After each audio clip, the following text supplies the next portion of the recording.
Welcome to Pindar Poetry. We hope you learned something new.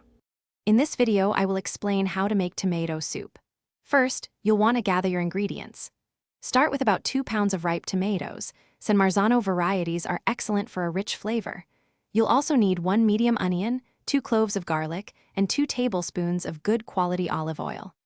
Don't forget 4 cups of vegetable or chicken broth, along with salt and freshly ground black pepper to season your delicious creation. Now, let's get cooking. Begin by dicing your onion and mincing the garlic very finely.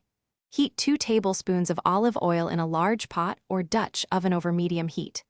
Add the diced onion and sauté it until it becomes soft and translucent, which usually takes about 5 minutes. Then, stir in the minced garlic and cook for just 1 more minute until you can smell its wonderful aroma, being careful not to burn it.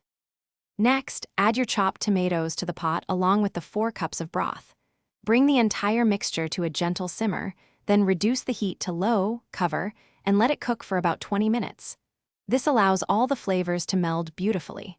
Once cooked, use an immersion blender to puree the soup directly in the pot until it reaches your desired smooth consistency. Alternatively, carefully transfer it to a regular blender.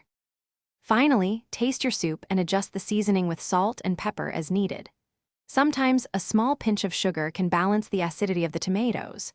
Serve your homemade tomato soup hot, perhaps with a swirl of fresh cream, a sprinkle of chopped basil, or alongside a classic grilled cheese sandwich for the ultimate comfort meal.